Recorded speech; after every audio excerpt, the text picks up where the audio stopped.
How we doing, guys? Welcome to DT's Daily. Now, on today's show, we're going to be talking about Manchester City because Pep Guardiola has signed a new deal. Next piece of news involves Liverpool because the VAR referee has been changed for their game this weekend against Leicester. And the last piece of news involves Arsenal.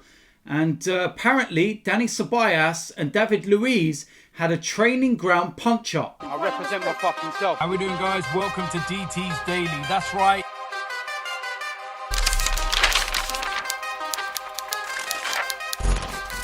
So the first place we're going to start is Manchester City and the news that broke yesterday. Pep Guardiola has committed his future by agreeing a 2-year deal with the club. Guardiola had just 7 months left on his previous contract, but the new deal, which runs to the summer of 2023, would stretch his stay at Manchester City to 7 years. City have won 6 major trophies, including 2 Premier League titles since Pep Guardiola took over.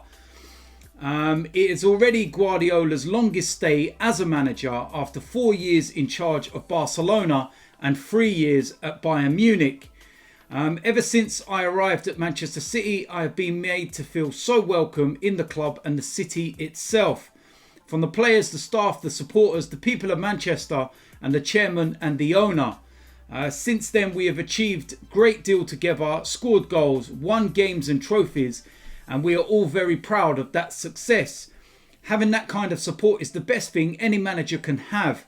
I have everything I could possibly want to do my job well, and I am humbled by the confidence the owner, the chairman, have all shown in me to continue for another 2 years. So listen, it's big news for Manchester City because there was a few question marks with him only having 7 months of his contract remaining. And given the fact that in his previous jobs, he hasn't really stayed longer than 4 years. You're looking at him thinking, maybe it's time Pep Guardiola to move on. Maybe he wants to have one last crack at the Champions League with Manchester City this season. And then he might, go to pastures new. And especially if he did win the Champions League with Manchester City, then it would, raise those questions even more. He's won it all, so move on. But he's squashed those rumours and he will be staying at Manchester City. And he's an unbelievable manager. Top draw manager. One of the best there ever has been. And I know people will use the cheap shot of saying that he's had money and it's very easy and everything else. What would he be like as a manager if he had to manage somebody and with no money and he had to nurture players or whatever it might be? But what he's done as a manager, you can't take that away. You've still got to manage the team. You've still got to be able to get the best out of these players. And what he achieved at Barcelona and the way they were playing football was just breathtaking.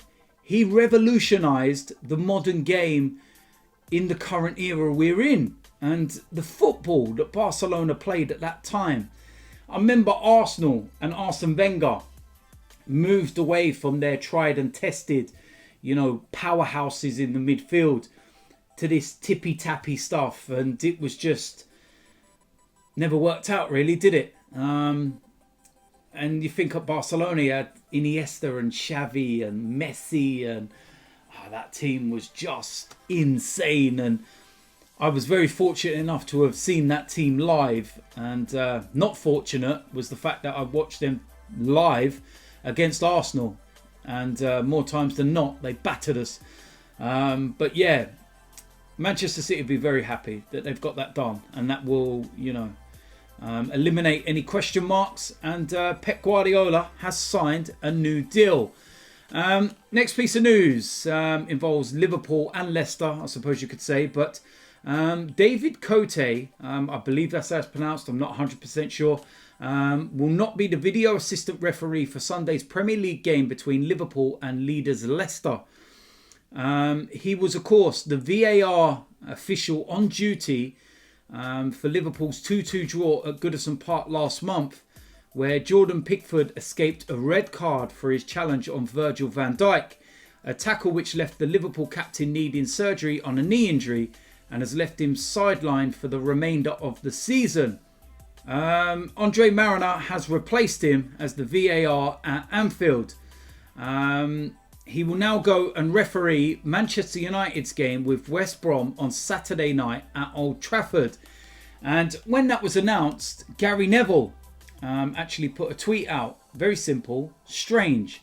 Why? And you've got to ask the question, why? Is it because of Liverpool's complaints? I don't get it. Every team feels aggrieved at some point by a referee's decision. It could be a linesman, could be VAR, could be the actual referee. Something has happened to every team throughout the world where they're not happy. And when you've looked at it, you've seen that it's been an error, a mistake, or whatever it might be. And referees get on with it.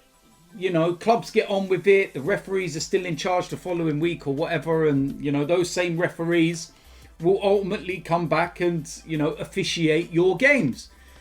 But he's been taken off VAR. So is that a case of Liverpool complaining? Is that a case of them, not being happy about the situation and putting a complaint in with the Premier League, and they've turned around and, bowed to what they wanted and whatnot? And I know there's all these kind of theories about Liverpool and the FA anyway. But yeah, it does seem a very strange one. Unless, of course, he's just been pulled out because they needed a referee for the Manchester United West Brom game. Because it's not like he's been taken out and banished from all officiating. He's, came out and, he's taken over the Manchester United game. But then when I look at that, actually, no, I don't think that would actually have any bearing on this, because the Liverpool game, of course, is on Sunday. So even if he is officiating Manchester United's game on Saturday, that wouldn't have a bearing on, being in VAR on the Sunday. No, that's actually not any reason to do with it. I've just realised that one's on the Saturday and one's on the Sunday. So that is strange. That really is strange. I would like to know why they've taken him off. If you've appointed him, then why have you taken him off? You obviously, don't think he's done anything wrong. You found no wrongdoing of what Pickford did. So why has he been taken off? That'd be very interesting to get an answer as to why, and whether Liverpool have something to do with it. Very, very interesting. Next piece of news involves Arsenal, and reports yesterday from David Ornstein were that David Luiz and Dani Ceballos have been forced to apologise to their teammates after the pair were reportedly involved in the training ground punch-up. Ceballos was left with a cut on his face after tempers boiled over when the Spanish midfielder launched a late tackle on the Brazilian. The pair allegedly squared up last Friday at the club's London Colney HQ, with ex-Chelsea star Luiz lashing out and scratching the skin of his teammate. Really? Now, when that first emerged, there was a lot of people talking, and David Ornstein has normally been somebody that's kind of like a mouthpiece at Arsenal. Since Arsene Wenger left, he seems to have lost his know-how or knowledge, or whatever you want to call it, within the club. It's as though whoever was feeding him a lot of the information is no longer there, so he's not kind of on the pulse as he used to be. But he's came out with this report very, very confidently for his, paper and everything else, and was saying about the bust-up and how Luiz had, gone to hit Ceballos and everything else.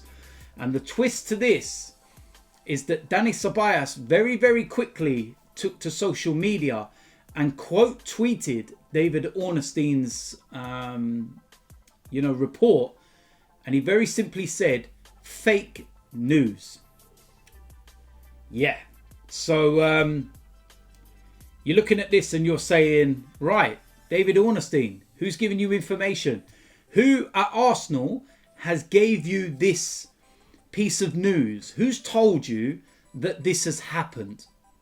Because are they reliable? Have you been sold a pack of lies and, you know, led up the garden path?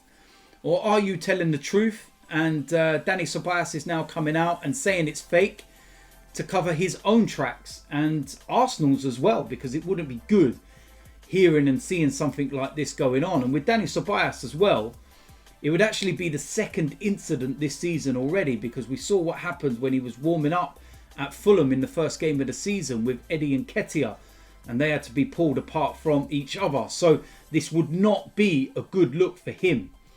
So it's what side you sit on here. Do you believe David Ornstein or do you believe Danny Ceballos? I've got to say, you're going to have to go with a player and Danny Ceballos. And if he says it's fake news, then it's fake news. So we'll see whether any more of it comes out or not. So there we go. That is it for today's DT's Daily. As usual, let me know in the comment section what you think about today's topics. Let me know what you think about this VAR decision and the referee being changed. Do you think that's Liverpool that have got something to do with this? And the FA have backed down and, you know, given in to some demands that Liverpool may have made. And also this situation with David Luiz and Danny Ceballos. What do you make of it? Do you think it's true? Or do you believe Danny Ceballos and think it's completely fake? It's an interesting one, that's for sure. If you're new around here, hit the subscribe button, smash a like on this video, and I'll see you lot soon. I'm out of here.